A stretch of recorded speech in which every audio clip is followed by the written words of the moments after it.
어느 초등학교에서 시험을 치렀는데 1학년 아이가 낸 답안이 큰 화제가 되었습니다. 문제는 이거였습니다. 옆집에서 아주머니가 맛있는 떡을 가지고 오셨습니다. 뭐라고 인사를 하면 될까요? 5글자로 적어보세요. 정답은 감사합니다 또는 고맙습니다. 이 아이가 적어놓은 대답은 이거였습니다. 뭘 이런 걸 다. 시험에는 항상 정답과 오답이 있습니다. 여러분 학창시절은 어떠했나요? 정답을 더 많이 적어냈던 것 같으세요? 아니면 오답을 더 많이 적어냈던 것 같으세요? 저는 저에게 들려지는 모든 질문들 중에 이 질문의 정답을 내기가 제일 어려워요. 제 아내가 하는 질문입니다. 어느 날 제 아내가 물어봤습니다. 여보, 나 요즘 살찐 것 같지 않아요? 정답은 전혀 아닌데 딱 좋아하거든요. 제가 그날 좀 무슨 일이 있었나 봐요. 그러게 말이야, 요즘 살이 좀 찐 것 같네. 잘 먹어서 그런가? 저 그날 있잖아요, 30년 전에 돌아가신 할머니 만날 뻔했습니다. 사실 학창시절에 우리가 오답을 적어서 냈거나 시험 문제에서 아내의 답변에 잘못된 답변을 했거나 이게 우리 인생에 큰 영향을 미치지는 않습니다. 시험 문제에서 오답을 많이 내면 성적이야 좀 떨어질 수 있겠죠. 아니, 더 가면 어쩌면 우리가 원하는 학교에 진학을 하지 못할 수도 있습니다. 그런데 세월이 흘러서 보니까 그게 그렇게 내 인생을 뒤흔들 만한 큰 문제가 아니더라고요. 아내의 질문에 내가 잘못된 대답을 했다. 그 여파가 몇 분이나 가겠어요? 며칠 지나도 우리 아내가 그것 가지고 저를 힘들게 하겠어요? 오답을 냈다고 해서 특별히 그게 우리 인생에 큰 영향을 미치는 것은 아닙니다. 그런데 만약 우리의 인생을 뒤흔들 만한 문제에서 우리가 오답을 낸다면 어떻게 될까요? 독일의 국민들은 1932년에 행해졌던 선거에서 당신은 어느 당을 지원하겠습니까? 라는 질문에 히틀러의 나치 정당이라고 하는 답변을 내놓았습니다. 그때는 그게 정답인 줄 알았어요.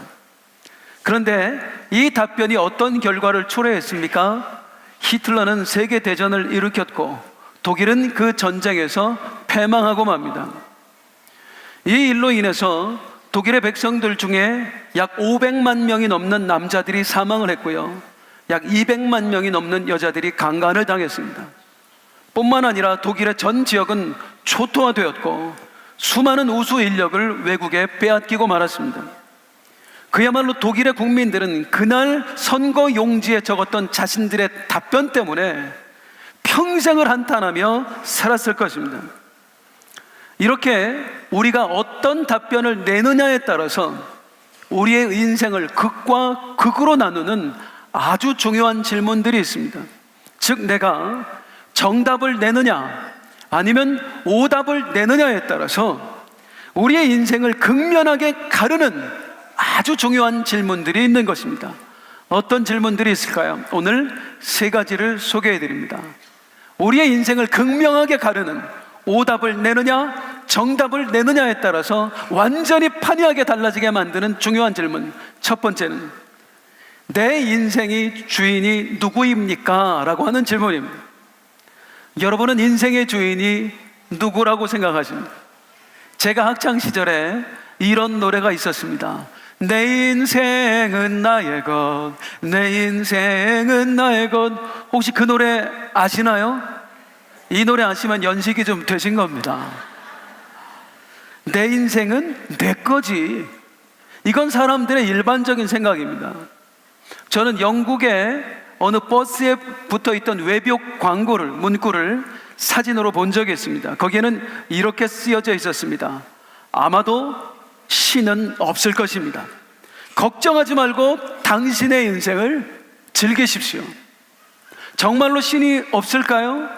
정말로 인생이 내 것일까요? 성경은 말씀합니다. 태초에 하나님이 천지를 창조하셨느니라. 아멘. 또한 성경은 그 하나님께서 세상을 만드셨고 우리 사람들을 지으셨다고 말씀하고 있습니다. 아멘. 하나님이 나를 지으셨다는 것은 내가 하나님으로부터 왔다는 거예요.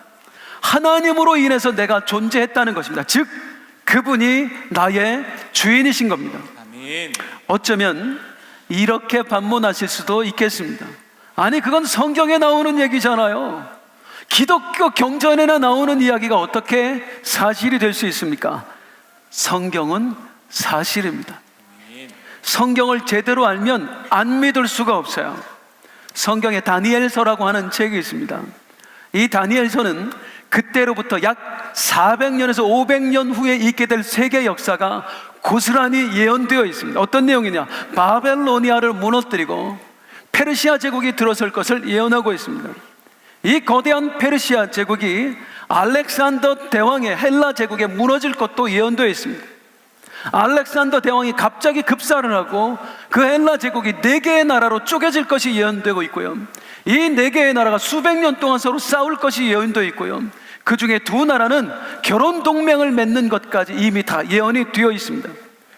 마치 그 모든 역사를 후대의 사람이 다 알고 쓴 것처럼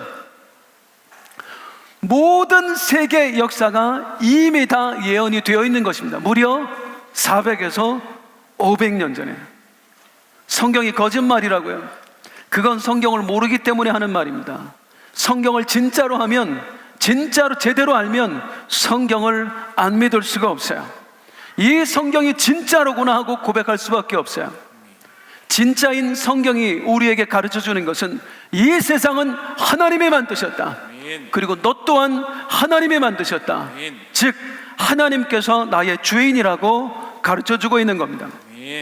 저는 오늘 하나님이 우리의 주인 되시다 하는 것을 증명하기보다는 이것에 대해서 말씀을 드리고 싶어요. 하나님을 주인으로 삼고 사는 사람들이 어떠한 삶을 살게 될까?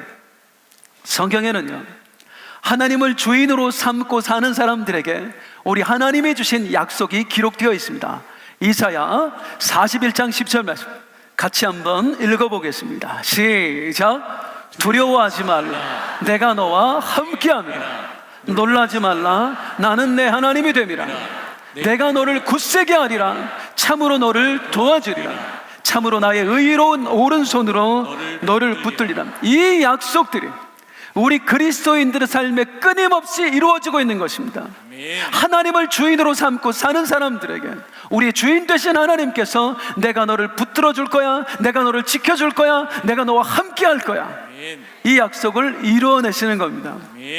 지난 수요일에 한 권사님께서 저에게 다가와서 말씀하셨어요. 목사님, 혹시 아세요? 뭘요 권사님? 저 치료받은 거 아세요? 우리 권사님 파킨슨 병을 앓고 계셨거든요. 몇 년 전부터.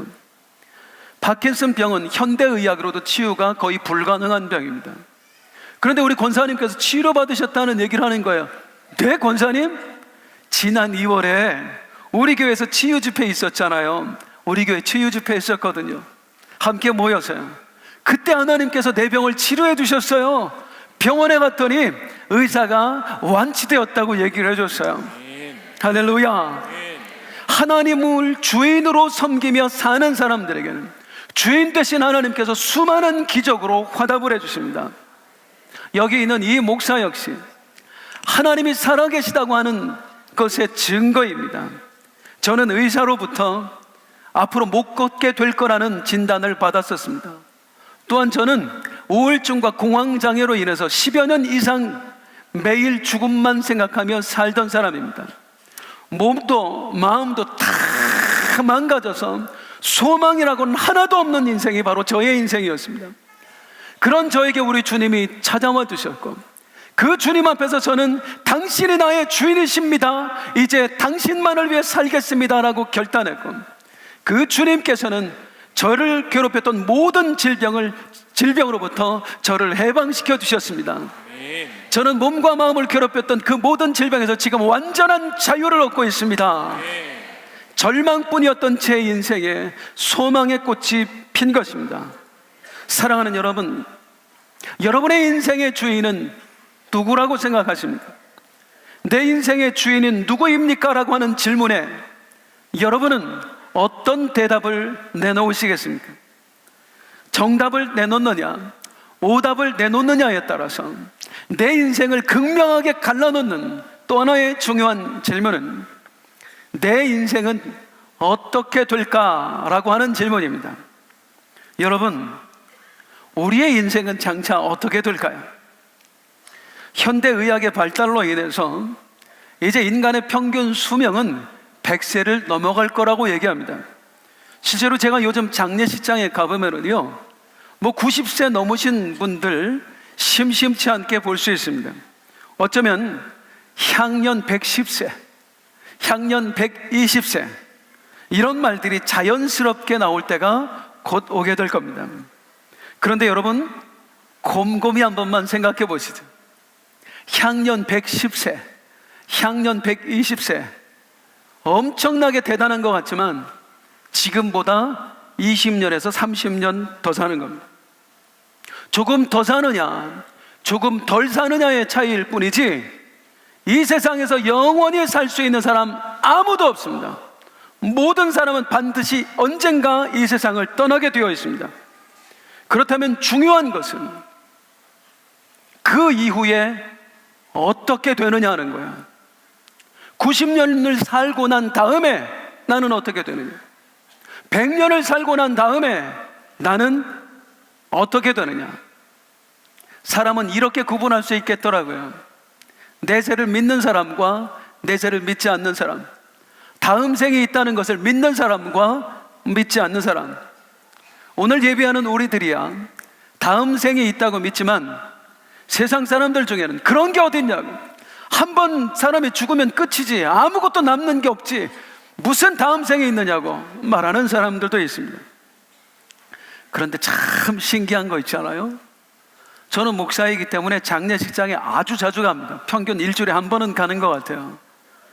그런데 장례식장에 가보면요, 예수 믿지 않는 사람들도 자기 부모의 죽음 앞에서 다 똑같은 말을 해요. 한결같이 저에게 찾아와서 이렇게 말합니다.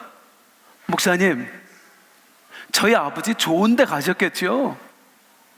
저희 어머니 평생 고생만 하고 사셨는데 평안한 곳으로 가셨겠죠?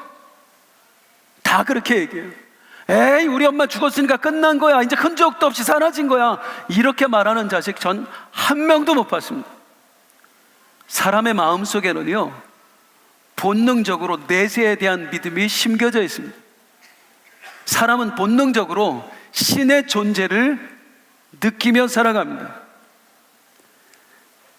이 마음속에 숨겨져 있다가 죽음이라고 하는 것을 직면하면 나도 모르게 내세에 대한 믿음이 튀어나오게 되어 있어요. 신에 대한 믿음이 튀어나오게 되어 있어요. 아니, 신을 안 믿는데 점집에 왜 가겠어요? 내세를 안 믿는 사람이 귀신 영화 보면서 왜 무서워하겠어요? 내세, 죽어서 가는 다음 세상은 반드시 존재합니다. 그렇다면 관건은 어디로 가느냐 하는 거 아니겠어요?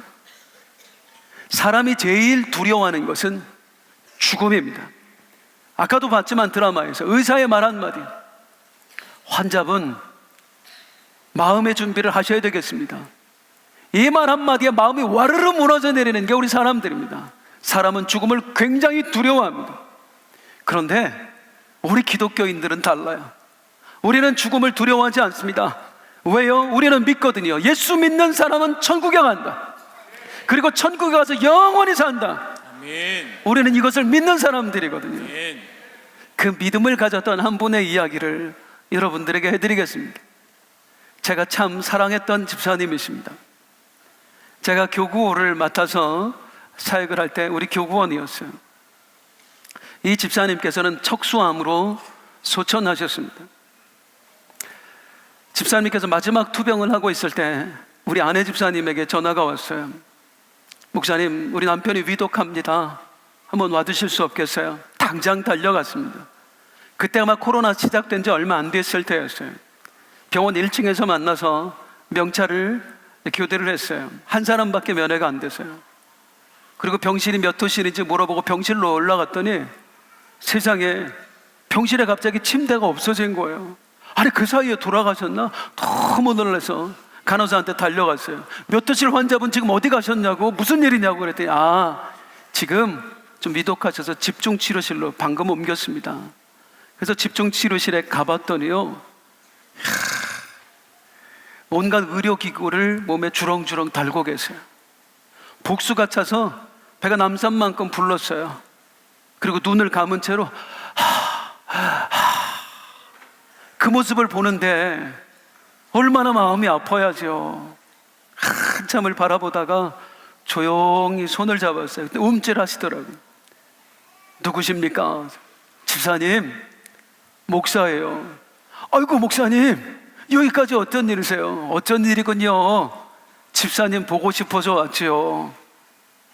그런데 제 목소리에서 울음이 섞여 있었나 봐요. 제가 울고 있는 게 느껴졌던 모양이에요. 우리 집사님 가만히 계시더니 하는 말, 동굴 보이시거든요. 특유의. 저는 흉내를 잘 못 내겠어요. 목사님, 사람이 한번 이 세상에 오면 죽는 것이 세상 이치입니다. 죄송하지만 저뿐만 아니라 언젠가 목사님도 죽게 될 겁니다. 사람이 죽으면 어떻게 됩니까? 다음 세상으로 갑니다. 천국 아니면 지옥으로 가게 되겠죠. 천국은 누가 갑니까? 오직 예수님을 구주로 영접한 사람만 갈 수 있습니다. 목사님, 저는 이 사실을 분명하게 믿습니다. 내가 예수 믿기 때문에 나는 천국에 간다. 그 천국에 가서 나는 영원히 산다.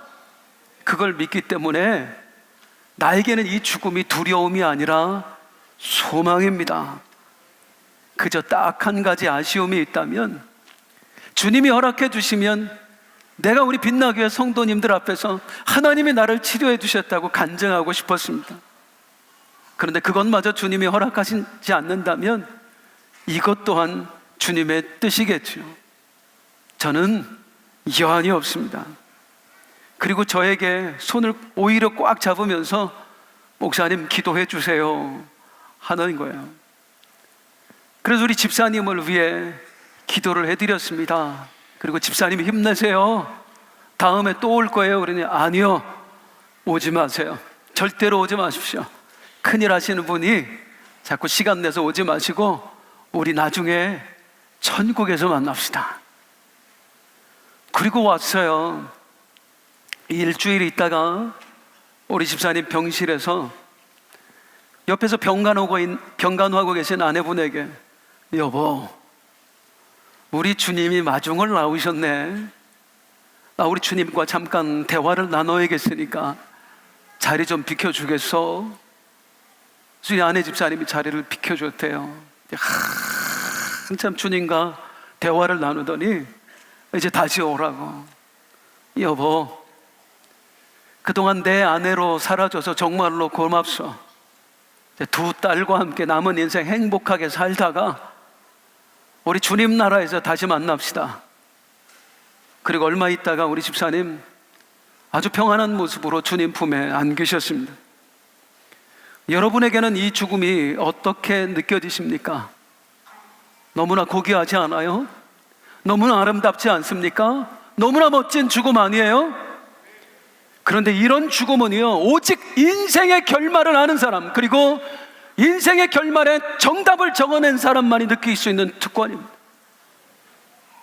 정답을 내놓느냐, 오답을 내놓느냐에 따라서 우리의 인생을 극명하게 갈라놓는 중요한 질문, 마지막은 내 인생의 소망은 무엇인가 하는 질문입니다.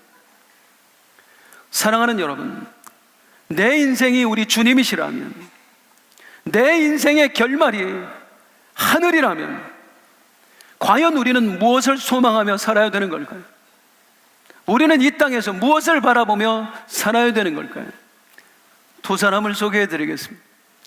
미국에 한 소년이 있었습니다. 어느 날 길을 가다가 세상에 바닥을 딱 봤는데요, 돈이 떨어져 있는 거예요. 주워서 보니까 $5짜리 지폐였습니다. 와, 횡재했다. 퀴즈, 이 소년에게 버릇이 하나 생겼는데 어떤 버릇이었을까요? 땅을 보는 버릇이 생겼을까요? 땅을 보는 버릇이 생겼을까요? 걸을 때마다 땅만 보고 걸어 다니는 거예요. 오늘은 얼마짜리를 주실까? 오늘은 뭘 발견할까? 정말 많은 것을 주었습니다. 땅을 보며 가다가요, 이제 노인이 되었고 어느 날 자신의 인생을 결산할 날이 왔어요. 내가 평생에 무엇을 모아왔는지 하나하나 헤아려 보는데, 제가 책을 보다가요 기억을 못해서 적어왔습니다. 이 소년이 노인이 되기까지 땅만 바라보면서 주워왔던 것, 모아왔던 것, 단추가 29,519개, 머리핀이 54,712개, 동전이 수천 개. 이걸 딱 보는 순간 마음에 들었던 생각, 내가 뭐하고 산 거지? 내가 뭐하고 산 거지? 아니, 단추 29,000개 갖고 뭐 할 거야? 그것도 다 서로 다른 단추인데. 머리핀 54,000개 가지고 뭐 할 거야? 내가 이거 모으려고 평생 땅만 보고 살았나? 또 다른 사람 소개해 드리겠습니다. 이분 역시 우리 교회 집사님이십니다. 어느 날 암 판정을 받고 수년 동안 암투병을 하셨습니다. 얼마나 놀랬겠어요. 굴하지 않고 그 병과 싸우면서 기도해 나갔습니다. 우리가 함께 중보했어요. 좋아졌다가 조금 나빠졌다가 또 좋아졌다가 나빠졌다가, 그래도 우리는 소망을 잃지 않았어요. 그런데 어느 날 들려온 청천벽력과 같은 소리, 의사가 하는 말, 이제 가망이 없습니다. 임종을 준비하십시오 라는 이야기를 들었습니다. 그 이야기를 듣고 얼마나 걱정이 되던지요. 우리 집사님 완전히 절망해버리면 어떻게 하지? 완전히 인생을 다 놓아버리면 어떻게 하지? 예수님을 버리면 어떻게 하지? 그리고 주일날이 됐거든요. 일부 예배에 웬 중년 남자분들 한 10명 정도가 처음 보는 얼굴들인데 와서 예배를 드리는 거예요. 저분들이 누구신가 굉장히 궁금하잖아요. 예배를 마치고 가는데 우리 집사님께서 얘기하시는 거예요. 내 친구들이래. 어떻게 된 거 했더니, 이제 가망이 없습니다. 임종을 준비하십시오 라는 얘기를 듣고 내 인생을 어떻게 마무리할까? 자기 친구들한테 전화했대요. 야, 나 죽는단다. 내 소원 한 번만 들어줘라. 교회 한 번만 와서 나랑 같이 예배 드리자. 또 전화해서 나 죽는단다. 내 소원 한 번만 들어줘라. 그래서 전국에 흩어져서 사는 친구 한 10명 정도가 모여서 함께 예배 드렸어요. 그 친구들이 2주 연속으로 와서 예배를 드리시더라고요. 그리고 우리 집사님 얼마 후에 장모님 아무리 전도를 해도 마음이 열려지지 않는 장모님한테, 어머니 내 소원 하나 있는데 오늘 나랑 교회 한 번만 가주세요. 평일이었습니다. 우리 교회는 중보기도팀이라는 게 있어요. 1시간씩 돌아가면서 그 기도방에 들어가서 교회를 위해서 또 성도들을 위해서 기도하는 방입니다. 우리 집사님 마지막까지 그 중보기도 팀원으로서 기도하다 가셨는데요, 그날 그 평일날 장모님 모시고 와서 중보기도실에 들어가서 두 분이 손을 잡고 1시간 동안 기도했습니다. 그리고 그날 집에 와서 자식들 또 아내 모아놓고 나 짜장면 먹고 싶다고, 짜장면 시켜서 짜장면 파티하고 늦은 시간까지 깔깔대며 웃다가 새벽에 하나님 부름 받아서 주님 품에 안겼습니다. 그 장례식을 인도하러 갔는데 아내분도 자식들, 남편 보내고 아버지 보내고 어떻게 슬프지 않을 수 있겠어요? 슬프다는 얘기를 하는 게 아니라 슬프지만 간증을 하는 거예요. 우리 남편의 마지막이 얼마나 아름다웠는지, 우리 아버지가 얼마나 믿음으로 마지막을 장식해냈는지를 간증하는 거예요. 이야, 멋지다. 하늘을 보고 사는 사람들의 마지막이 이렇게 멋질 수가 있구나. 사랑하는 여러분, 잠깐만 우리 설교 전에 봤던 스키 드라마를 한번 떠올려 보시기 바랍니다. 어떤 사람이 있었습니까? 한평생 이 땅에서 잘 되기를 바라며 돈과 벗하고 명예와 벗하고 노력과 벗하면서 이 땅을 바라보고 살았던 사람. 그리고 반대로 하늘에서의 영원한 삶을 소망하며 자신의 삶을 주님께 의탁하고 주님 계신 저 천국을 바라보며 사는 사람, 여러분의 생각에는 과연 누가 정답 인생인 것 같습니까? 여러분은 지금까지 살아오면서 여러분의 인생에 어떤 답을 써내려 오셨습니까? 지금까지 어떤 답을 써왔는가는 중요하지 않습니다. 앞으로가 중요한 것입니다. 앞으로 내 남은 인생에 오직 정답만 기록되시는 여러분의 삶이 되기를 주님의 이름으로 축복합니다.